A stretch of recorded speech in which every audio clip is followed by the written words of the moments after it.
What is up, everybody? Hello. How's everybody doing? We're doing fantastic. Thank you for asking.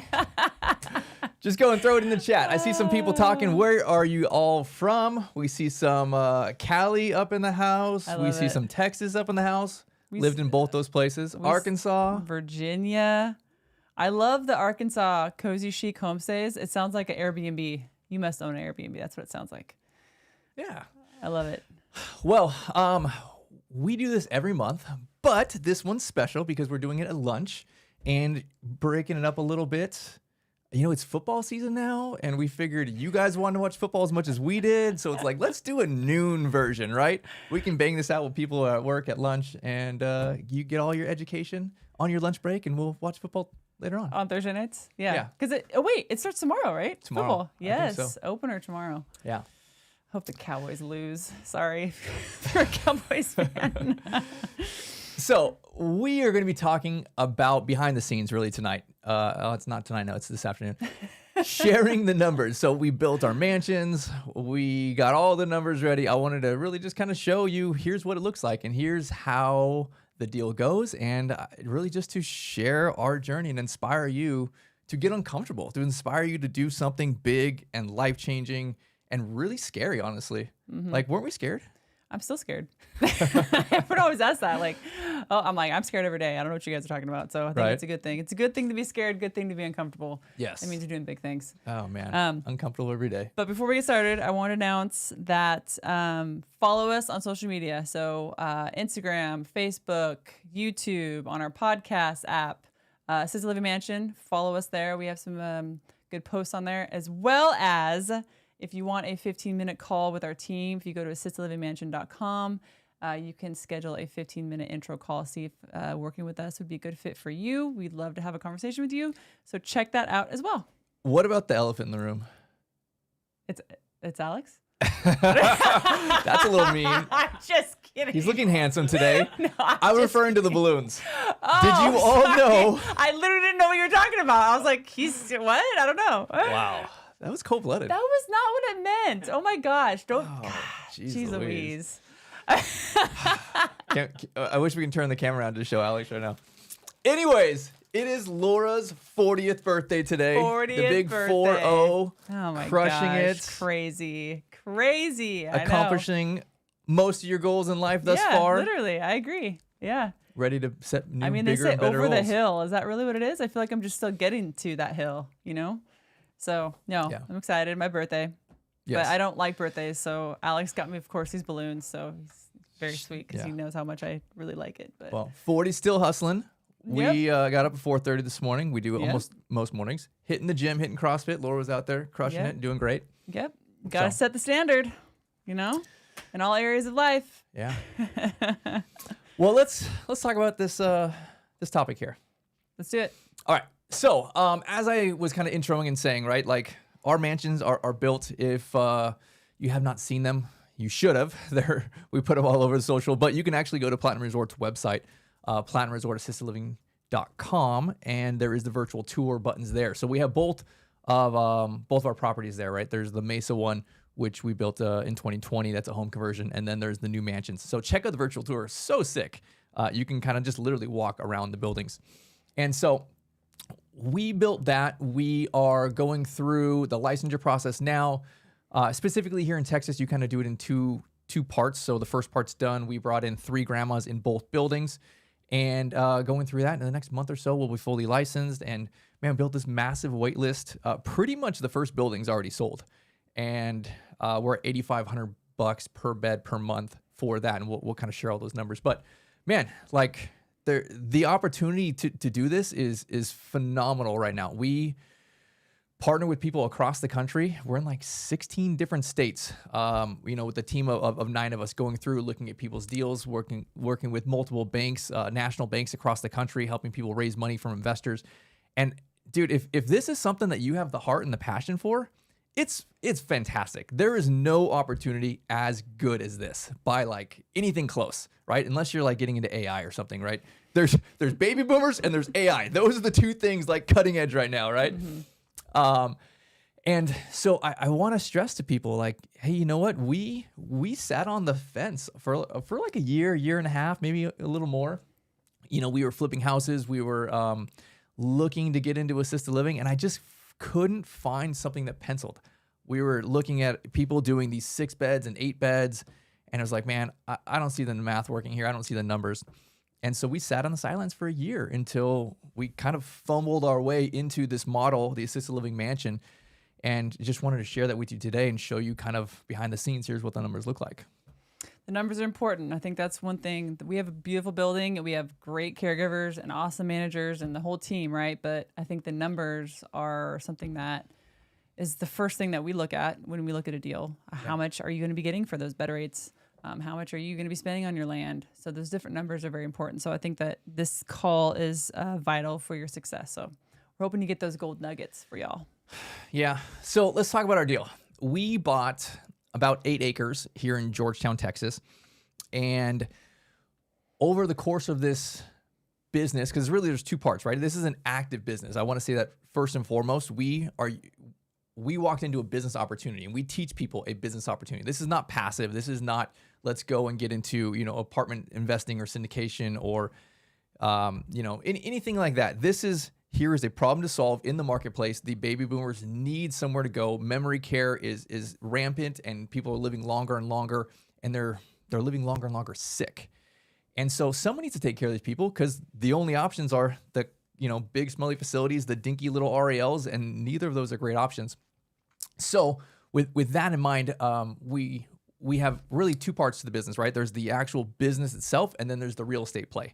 So between those 2, I would say this is probably a 10-year play for us before we go and we sell and we exit.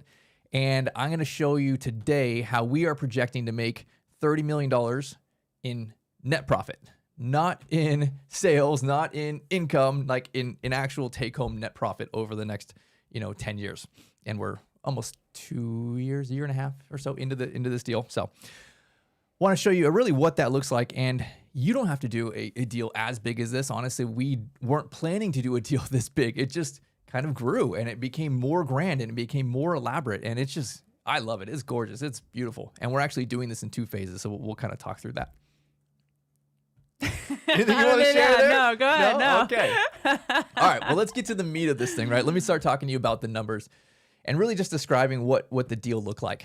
So for us, we are building out this neighborhood. It's 4 mansions, and each of our mansions are about 10,000 square feet. They are private, 16 private rooms. They all have their own full bath in there. It's just gorgeous, right? We have a chef, we have a salon, we have the library, we have the garden room. Like the glass walls are like 16 feet high. Just the most beautiful buildings, and they look like a neighborhood. You pull into our property, and it has its own private street, and everyone's got a front yard, and there's this big grassy area. It kind of looks like a kind of a courtyard. And so it's this feel like you drove into like this little private neighborhood of mansions. Like somebody built this for some rich people. It's kind of the vibe there, right? And so we bought this land for $630,000. And so I would say that we spent not a lot on this land. We bought land kind of in the path of progress, maybe 5 minutes away from the heart of the city, but still real close to the freeway. And we bought land without a lot of utilities on it. And so those numbers do come back, because we were looking at land for, more than double that price for roughly the same. And but we would have had all the utilities and stuff there. So here's kind of an overview of the project. On phase 1, we built and we finished 2 mansions of the 4. Phase 1 was a $8.4 million total development cost. So I'll break that down into kind of how this works. So it was $630,000. We bought the land. The site work construction was $1.8 million. And again, I mentioned this is high because we bought land for cheap. And so it's give and take, right? I still had to put that money back into the land. We had to bring our own utilities in. We had to do a lot of different stuff. And we did all of the site work for the entire project for phase 1 and phase 2. And so it's this massive road. It's all these different things.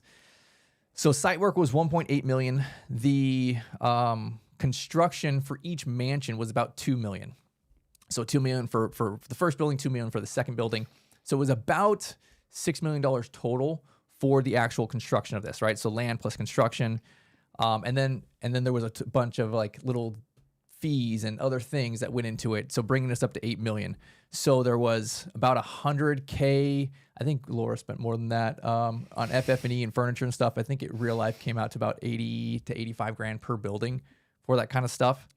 And then there was a lot of money that went towards, construction reserve, so an extra 10%. So we did an SBA loan.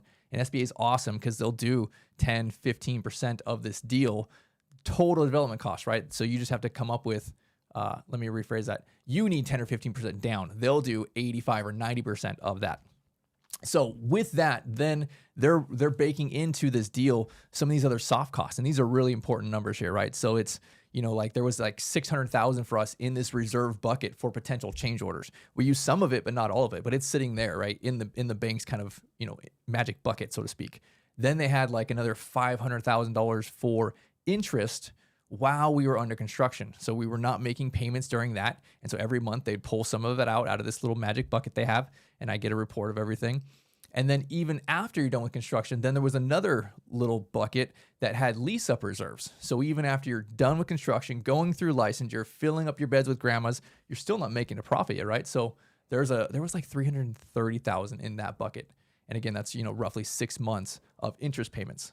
So there's that, there's working capital in there. This is how you hire your staff and you pay them and you do marketing and you have your open house and all of those little things, right? All of these things can go into these little buckets. And when you add up all of those things together, the hard costs and the soft costs, it was 8.4 million. And so I really think that is an awesome way to go doing SBA for this, because you can really cover a lot of these numbers, a lot of these costs. I think that's, for us, I think in particular, that was something that I really wanted. I wanted to know that we had these extra buckets, per se, of money so that we weren't, scrambling for marketing funds or scrambling for furniture funds or anything like that. So I think that's why I like the SBA program, because we were able to know beforehand, okay, we have this allotted amount for marketing. We have this allotted amount for, the furniture. And so it kind of like, I don't know if you'd say put to me at ease, knowing that I had that money for that specific thing. So this is why I love the SBA program. And this is what we usually, teach people to pursue when opening their assisted living mansion.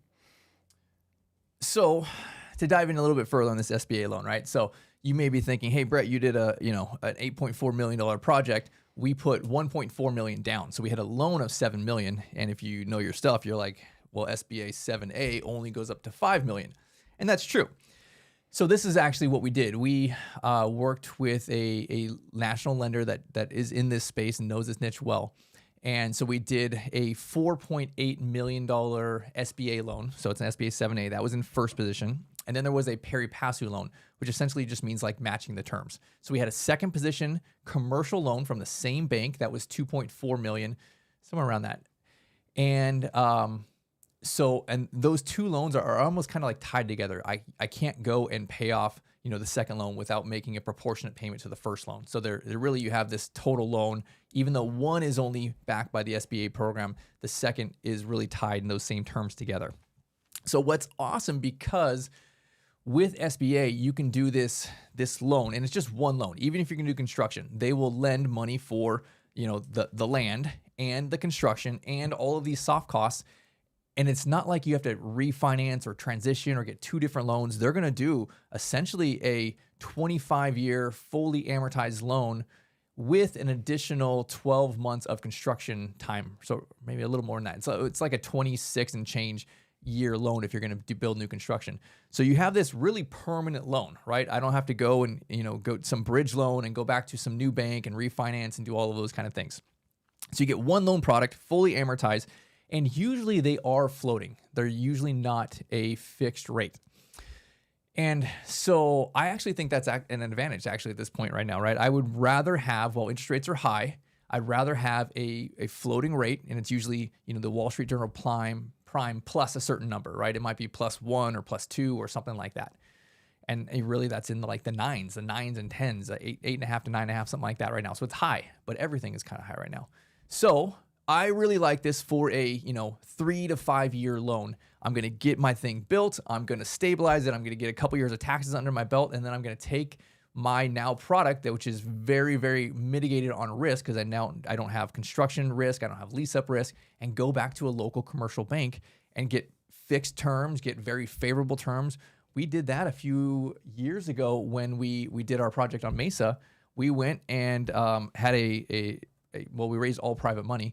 We owned the property for 2 years and then went back to our local commercial lender. And again, this was where interest rates were really competitive. We got like 4%.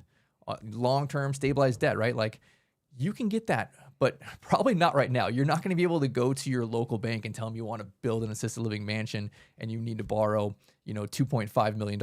There's too much risk there, right? If a construction project for one, lease up for two, it's a business that you may not have experience in. When you do SBA, you can go in, you do need some kind of applicable experience. And that's honestly why we team up with people, because a lot of times people cannot do the deal without an experienced partner in there. So you can go and depending on your applicable experience, go get a loan for the first time for a brand new business, because there's really a safety net for the bank, right? The SBA will reimburse the bank up to 75% of the loan amount. It really is just like this pool of SBA program money to kind of cover those things. So it mitigates the bank's risk, which allows you to have higher loan amounts from the bank, which ultimately means you need to raise less investor funds, which therefore means you get more equity, which means you keep more money in profit. Right? I love it. Domino effect. Sounds great. Yes. Love talking about the money. Well, so that's kind of what the deal looks like here, right? And I wanted to get into a little bit more of the weeds and break down some of these numbers here. And so I mentioned earlier, right? Each of our mansions, they have 16 private rooms, and our bed rates are currently at 85. And I'd say we started a little bit under market. Our other project at Mesa is pretty much near 85 on its own, but we were, and this is so much nicer and so much grander. And so what do you think bed rates are currently? For the new builds? Yeah. I would say they'd be around 95 to 10,000. Okay.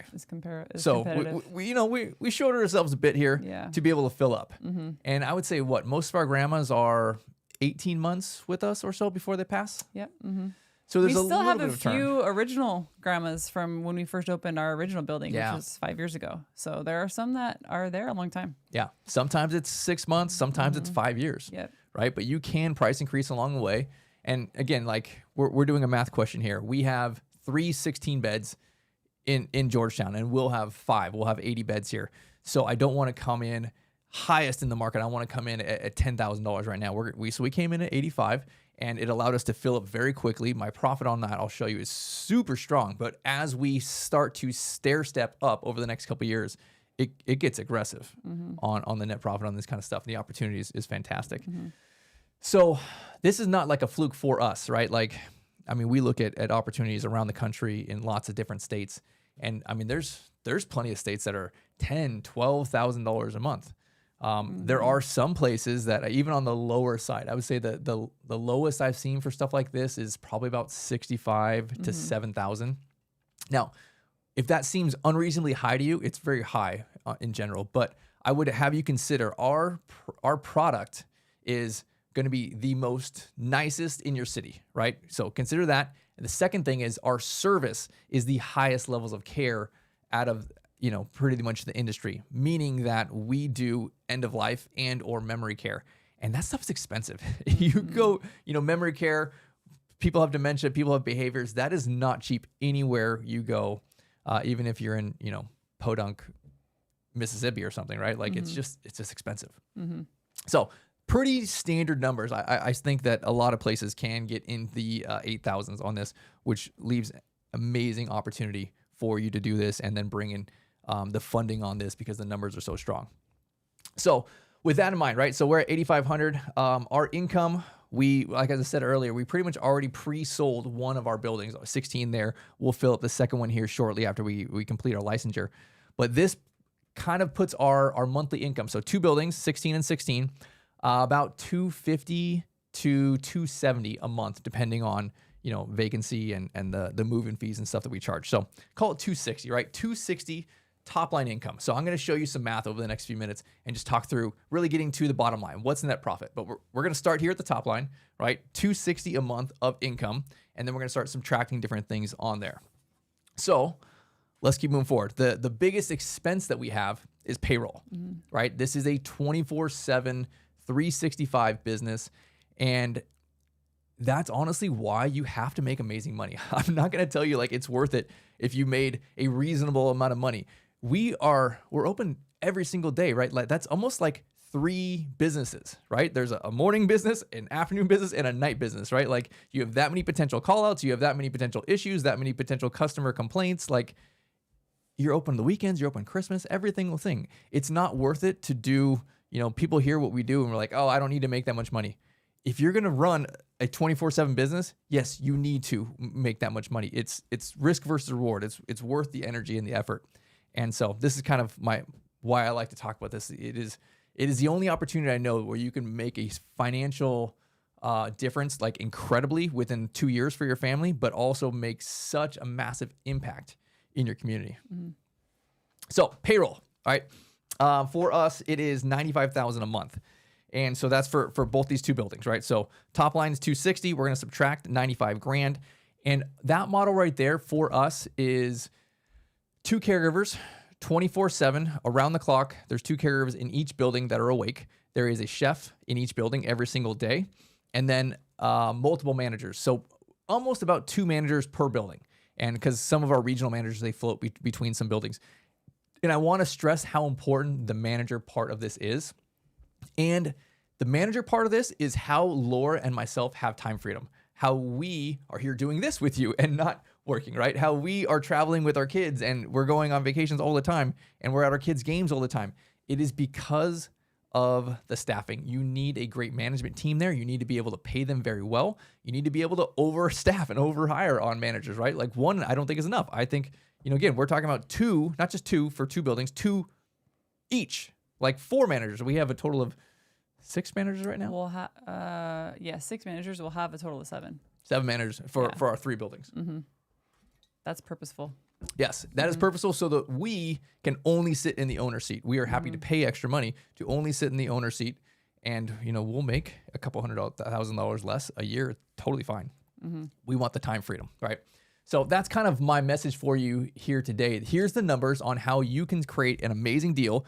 Time freedom, most important, right? Secondary to that is very, very high, strong, active income. And then third to that is the big exit retirement play that's there. And then I guess the fourth is kind of the, you're actually doing something to help, to make a difference and teaching your kids that kind of stuff. So I love that kind of stuff. So 95 grand. So we're going 260 minus 95 for the staffing, right? Then after that, the next set of numbers is what I call OpEx numbers. And that's kind of like a little bubble for all of my operating expenses. And it's about $36,500 for each. So it's really about 18 grand per building. And so that's taxes, insurance. We have 3 different types of insurance in there. That's utilities, that's food, that's all the different subscriptions that we have. That's maintenance, landscaping, miscellaneous money, all of that kind of stuff. I'd say roughly $18,000, $19,000 is real life for us. The last maybe 2 years or so of what that looks like. Prior to that, with inflation and stuff, it used to be 15 and 16 and 17, but 18 and a half is pretty real for that. So we got the 260, right? Then we have the 95K minus the 36 grand. And then the third thing is the actual mortgage. So we talked about this building. Our building, we are at, I think, $55,000 or $57,000 a month is the expenses for our building. So subtract all of those numbers there, and at 85 grand, which is we're starting out a bit low right now, that puts us about 70K a month of profit. So that's, again, a little less than $1 million. When we bump up to the $9,000 number, which I still think is a little less, that puts us over the $1 million per year mark. And this is again just for phase 1 for 2 of our mansions. So that's about a 33% profit margin on that. I think that's super, super strong. So I would say that really is a great example of how these things look, how you can honestly, like, you can build something, you can bring on investor partners. We brought an investor partner, right? And we're sharing $1 million a year in cash flow after we've paid a very substantial salary to multiple managers, and we pay very strong for our caregivers and our chef and all those kind of things. Yeah, I think that's also something that when we have potential people that we partner with throughout the United States, they're like, but I don't really want to bring on a partner. Like, I want the whole deal. And I think my first response to them is, would you rather have a percentage of something or a percentage of nothing? Do you want to do the deal or do you not want to do the deal? And so it's always like, oh, well, yeah, I guess would rather have a percentage of something. And so I think that's just kind of how it is coming into a deal like this, where it's such a massive deal to where you probably will have to give a little bit of equity to some sort of investor that's coming on your team. And so that's okay. We've done that many times in other businesses we had before in real estate, they're giving up the risk of upfront capital. And so having them have equity in the deal is something that's just kind of, I don't know, would you say it's standard? It's just kind of standard in the deal. And so, yeah. And here's why, right? Like, you may just say, well, why don't I just go get a bank loan for 100%?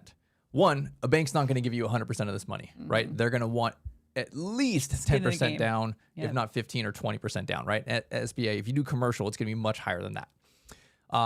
The second point there is you can't really just borrow additional funds, right? When you have a down payment, if the bank says you need 15% down, that's 15% down in cash. That's not, I'm borrowing another 15% from grandma or this other loan over here. Like, that's a second loan. They want you to have cash to come in. Now, it doesn't have to be your cash. It can be your investor's cash, because it's not coming from you, right? It's coming from your entity. So your entity is made up of you and your partner and your investor, right? You're all part of this entity. It's the money's coming from there. So it doesn't have to be your cash. I think that was something I had to get past. Like, it is totally the best way to go. Just do a real big deal and bring on investor funds for it, right? We brought in $1.4 million of investors. Actually, it was just one investor, but 1.4 million, right? And that allows us to do this awesome deal. And so that is what it looks like right now, right? We're cash flowing over $1 million a year as soon as we get stabilized and fill up. Then we are going to expand and do phase 2. So I mentioned we have 8 acres, right? We were going to build 2 more mansions. So we've already laid all the groundwork for the other 2 mansions. We have the front yard, the driveway, all the utilities, everything's there. We just need to build the next 2 mansions. So I said we have an SBA loan, right? And SBA does happen to have a 3-year prepayment penalty, and it drops down from 5 to 3 to 1. So by year 37, there's no more prepayment penalty. So again, like, you're gonna start the loan, then you're gonna build, and then you're gonna licensure and then lease up. You're already like 2 years into this, right? So it's just another year to wait, and then you can go and look at phase 2 is what we're doing. So our plan is to refinance, right? We will go to, again, our local commercial lender, and now they are very much interested in doing our deal, right? We already had an appraisal done at $12.2 million for the first phase here, right? We have $7 million in debt, so we have $5 million in equity as of now. Give it another year or two, it's going to be even more.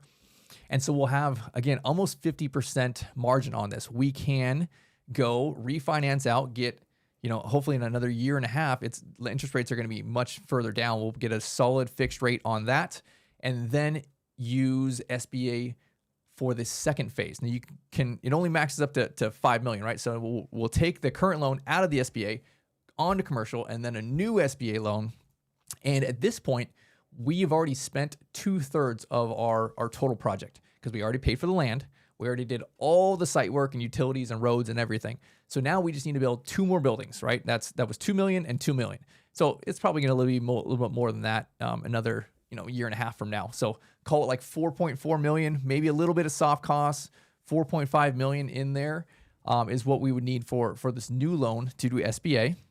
And then from that, right, we build the next set of mansions. That's another 9 months plus licensure. We start filling up. With that, we now have a disproportionately higher return on phase 2 than phase 1, because our phase 1 is front loaded with a bunch of extra costs, right? Our phase 2 is not. And so we'll actually, if we're on phase 1 pushing $1 million of cash flow, phase 2 is not 2, it's actually almost kind of going to be closer to like 2.3, 2.5 together on the whole thing. So with phase 2, it's getting up there. It's a lot of cash to spit off, and you start a new problem for yourself. What do you do with this cash? So that's what that looks like, right? Again, investor takes a very, very healthy, profitable stake of the business there, right? And you can negotiate this and however you like. There's really two sides to it. You have the real estate company, and then you have the business. And so you'll create two separate entities. You don't have to have the same percentage for your investor on these two things, right? You can give call it whatever number you want on the real estate. It could be different number on the operations company. And that's what we did. We gave ourselves the lion's share of the operations company because we have the biggest time risk there, right? The investor has real life risk on the real estate. And once that real estate's built and stabilized and permits are done and all that kind of stuff, you got your license, man, worst case scenario, you could sell it, you could rent it, right? The risk goes away. The risk doesn't really go away on the operations company for the ownership team because your managers could quit. Everything can go bad. Like we went through COVID. That was a hell of a time, right? Like you could have all these different things happen. And so you can provide the safety, the big exit play for the investor with a solid return, and then take for yourself the lion's share of the operations company cash flow. And again, this is why I like setting this up as a JV deal and not a syndication, because you can now take the lion's share of all the cash flow and again have $500,000-$800,000 a year to you or your team or whoever your partners are to be able to do this aside from the investor money. So that's kind of what that looks like. We'll finish this deal, have about 2.5 million on phase 2 in yearly cash flow. And then there's the exit, right? We're, again, probably looking to sell in about 7 or 8 years, something like that. We'll have the 4 mansions, and we should have a valuation, I think, of about $30 million when we go to sell this, right? The 8 acres, the 4 mansions, and the business. We'll sell the business and the real estate. $30 million exit there, so that's roughly the sale price minus the debt. So at that point, we'll have probably about $11 million in debt. So that's about $19 million of a check that comes to Laura and myself and to split with the investor. So you have this huge check, which again creates another problem. I got a 1031. I got to find something to do with this much cash. I have to buy something very, very large, in order to roll it and not pay the taxes on that. And so between that check and the yearly cash flow that is happening over, again, like 8 years, it puts us to ourselves and our investor team over $30 million of actual net profit between the exit and the cash flow here. So lots of good stuff, man. This is honestly it was a surprise to me. I think we started looking at land like 4 years ago before inflation, right around in COVID. And it was like everything. I'm not gonna lie. We started looking at numbers and everything was like $80 a square foot to build back in the day, right? Mm-hmm. Before lumber went crazy and all the sub pricing went crazy, and before insurance quadrupled, multiple times. Our bed rates, our first model we built out 55, $6,000 a month. And was then the bed rates. We were paying our team, our caregivers, $12 an hour when we first opened. That was only 5 years ago. Before COVID. It was before COVID. Yeah. Yeah. So everything's increased. Things have gone up dramatically, but my message to you is don't be scared of that because the net profit has gone up proportionally. Now, if you said, hey, you know what, you're going to build this deal and look at the appreciation 5, 8, 10 years from now, whew, man, it's going to be big, right? Like there are places within a couple hours of us that are $12,000, $14,000 a month for bed rates. Mm-hmm. It's pushing that way, right? Yeah. Like you have this wave of baby boomers that are getting older and older and older, and so much of them are sick, and they all have equity, they all have expensive houses, they're going to sell and exit. And you may come in, I'm going to cash flow X in 5 years. It's 1.5 of that. Mm-hmm. And again, your debt keeps going lower and you just keep making more profit. It's a huge opportunity from the actual business side. Mm-hmm. And again, we were scared. We were scared the very first time we purchased our first property and opened that and didn't have any experience in the healthcare industry. None. No experience. And so, man, when I look back on that, I'm like, wow, we just jumped in. We were bold. we were just too dumb to know. We didn't know. We went to one of those 3-day courses. They told us it was easy. And it was anything but easy. It was, man, I mean, to be completely frank with you, it's not an easy business. I think now that we've been in it and we learn the lessons, and we have a great team, it's easier, but it still doesn't make it easy. The business itself is very difficult. But I think it's just that much more rewarding. So there's a really big reward to it being so difficult. Yeah, absolutely. So kind of wrapping up these numbers and things, myself and Chris, who's our construction manager, he looks at teams numbers around the country, here in Texas, places like, the Northeast, New York, Nebraska, Idaho, like very much different places. And I would say that the numbers are still very, very close to what I share with you today. Especially your land cost is going to be what your land cost is, right? You can kind of look at that. The buildings, right? I mentioned ours, we built for about $2 million per building. It's still like, even in the snow heavy areas where it's more expensive, we're seeing our teams come back at like 2.3, right? It's not a massive difference. It's a 15% difference on some of these areas. So even though like you may say, oh, Brett, you're in Texas and all this kind of stuff, my builder quotes me 350.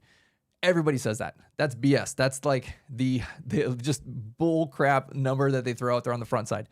They said that to me, right? Like when you actually spend the time to go through and here's my plan set, and you're going to go and value engineer, you're going to look sub by sub by sub. Here's my framing. Here's my electrical. Here's my plumbing. It's really probably 2 million to 2.3 to build our mansion. And so we look at these bids across the country. I can tell you most of these states, this is exactly what it looks like. So I would just take these numbers as like, hey, this is pretty close to what I can do, probably within 10% or so, pretty much anywhere in the country. I haven't looked at Hawaii, right? That might be totally different, but in the mainland US, like this is pretty much what it looks like here. Mm-hmm. So I hope that this is kind of inspiring and revealing. It was really just, here's our real life numbers, right? Here's the good and the bad and all the different things. It mostly turned out really great. But there was a lot of hard times and challenges. And I mean, this project took us years to build out. Mm-hmm. I think anything's easier than COVID. That's what I always tell people. I mean, we opened our first assisted living in November of 2020 and like in the heart of COVID. And so I always tell myself, gosh, if I can open an assisted living in the heart of COVID, like I can open up any business. So the opening of these two buildings has been definitely, I would say, a lot easier than the first time, because we do have that team of people behind us that are amazing and they're rock stars. And so that's really the key to this is really setting the standard for yourself, because when you set the standard for yourself so high, then the people that are on your team are also setting that standard as well.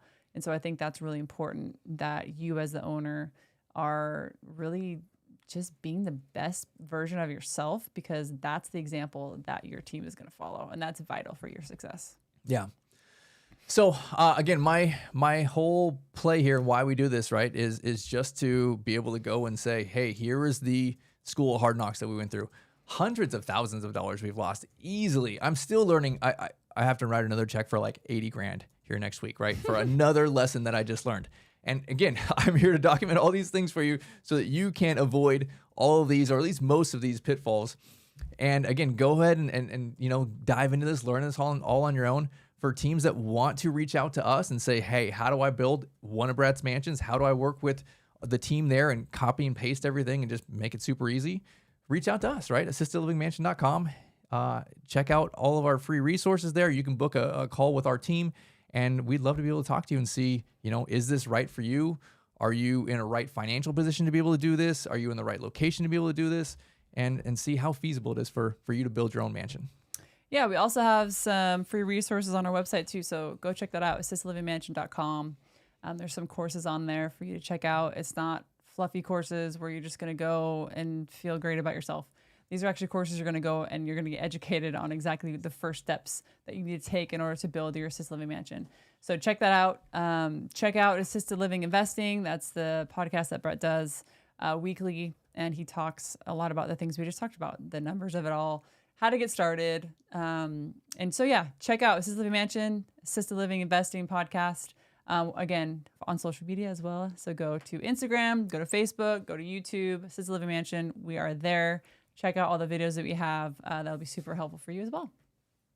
Awesome. All right. Well, that kind of wraps up our topic for today. Yeah. We got any under questions? An hour. Dude, we are crushing it. Wow.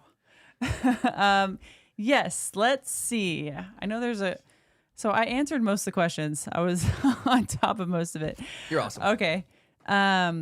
There's actually a question specifically to me from Amy Coleman.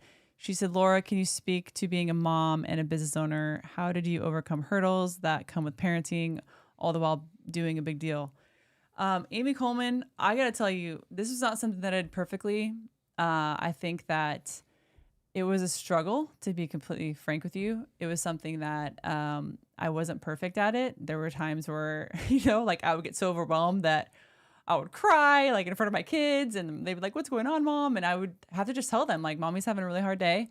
I heard some news that wasn't very good. And so again, I don't think there's ever a mom that's like a super mom that does it perfect. And so I think a lot of times as moms, we put that pressure on ourselves, and it's an unrealistic pressure, I think, that we put on ourselves. So, but with that, I think that once I did have that team that was just rock stars, because again, I set the standard. I strive to be the best version of myself every day in every area of my life, not just, one area. It's, spiritually, it's mentally, it's physically, every area. I'm really just pushing to be the best version of me.